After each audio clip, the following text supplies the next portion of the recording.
Assalamualaikum warahmatullahi wabarakatuh. Perkenalkan, nama saya Bani Cipta Dinda. Hari ini saya akan memaparkan hasil skripsi saya yang berjudul Pengaruh kinerja terhadap produktivitas kerja pegawai di Sekretariat Direktorat Jenderal Peternakan dan Kesehatan Hewan Kementerian Pertanian. Lalu masuk pada latar belakang, yang mana pada pandemi ini membawa dampak dan pada pola pekerja pegawai yang tadinya konvensional, bekerja langsung, menjadi online. Nah, ini berpengaruh juga ke penilaian pekerja pegawainya. Di Kementerian Pertanian sudah menjalankan penilaian pekerja ini melalui elektronik. Lalu ditemukan terjadinya penurunan penilaian kinerja dari 2019 sebelum pandemi dan setelah pandemi 2020 yang mana terjadi penurunan sebesar 5,6% yang tercantum pada tabel berikut. Lalu masalah-masalah yang melatar belakangi penurunan rata-rata tersebut itu yang pertama gagap teknologi bagi sebagian pegawai, lalu ada kendala teknis pada aplikasi kinerjanya, dan yang ketiga ditemukannya oknum pegawai yang hadir tidak sesuai dengan aturan jam kerja. Lalu berdasarkan latar belakang tersebut, maka rumusan masalahnya adalah apakah terdapat pengaruh kinerja terhadap produktivitas kerja pegawai di aspek hak Kementerian Pertanian. Lalu kerangka konsep dan teori yang digunakan ini ada penilaian kinerja menurut Henry Shimomura, kinerja menurut Wilson KI, kinerja pegawai menurut Bank Negara, dan produktivitas kerja menurut Henry Shimomura. Kerangka berpikirnya adalah pada kinerja menurut FAI dengan indikator objektivitas, relevansi, kemudahan, dan produktivitas menurut Henry Shimomura dengan indikator kualitas kerja, kuantitas kerja, dan ketepatan waktu. Hipotesis penelitian ini adalah pada Hano tidak ada pengaruh yang signifikan pada kinerja terhadap produktivitas pegawai di Sekretariat Direktorat Jenderal PKH Kementerian Pertanian, dan pada HA terdapat pengaruh yang signifikan di antara kedua variabel tersebut. Lalu masuk ada metode penelitiannya. Saya menggunakan metode penelitian kuantitatif dalam pendekatan deskriptif. Yang itu ada observasi, penyebaran kuesioner, dan salah dokumen. Populasi yang saya ambil ada seluruh pegawai SES di PKH, yaitu sebesar 117 pegawai, dan sampelnya menggunakan rumus Lovin, dan diketahui terdapat 90 pegawai. Teknik analisis datanya ada 6, ada uji instrumen, statistik deskriptif, uji korelasi, koefisien determinasi, analisis regresi, dan pengujian hipotesis menggunakan uji T. Berikut definisi operasionalnya, beserta indikator dan nomor instrumen pada variabel kinerja dan produktivitas. Lalu sedikit gambaran umum di struktur organisasi PKH. Yang terdapat ada 4/3 dari kelompok perencanaan, kelompok keuangan dan perlengkapan, bagian umum, dan kelompok evaluasi dan layanan rekomendasi. Lalu ini ada tampilan kinerja melalui personal.go.id. Jadi masuk ke personal ini nanti dimasukin username sama password. Setelah itu ada tampilan home-nya, nanti ada foto dan data singkat pegawai.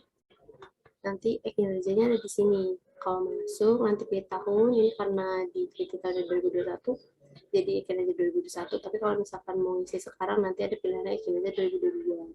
Lalu nanti ada pilihan buat catatan, yang mana buat aktivitas harian mereka, nanti tinggal pilih mau ngisi tugas jabatan atau tugas tambahannya, dengan dideskripsiin kerjaannya di hari itu apa, lalu nanti ada tanggalnya, sama menyertakan bukti kerjanya, bisa berupa Word atau foto. Lalu masuk ke pembahasan. Yang pertama ada uji instrumen, ada uji validitas dan reliabilitas dengan 14 instrumen, dan kriterianya dikatakan valid itu kalau R itu lebih besar daripada R tabel 14 sudah valid. Lalu yang tadi variabel X dan variabel Y juga 14 instrumen dan 14 valid.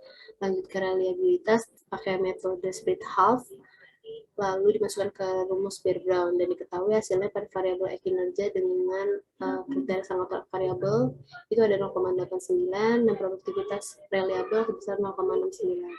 Lalu lanjut ke statistik deskriptif ada median modus standar deviasi, ada sampel variance, range, minimum, maksimum, dan sama data ada 90. Dimasukin nanti ke tabel distribusi frekuensi. Lanjut ke uji persyaratan ada normalitas, homogenitas, dan linear. Dengan kriteria L hitungan harus lebih kecil daripada tabel. Maka dikatakan kedua data tersebut normal. Dikatakan linear kalau F hitungan lebih kecil daripada F tabel, lalu sama dengan homogenitas, F itu harus lebih kecil daripada F tabel.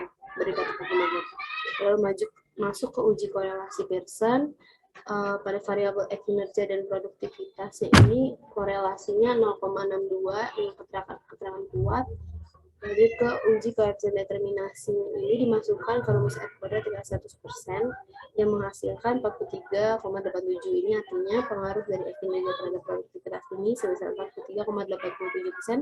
Sisanya dipengaruhi oleh variabel lain yang tidak dimasukkan ke dalam penelitian ini.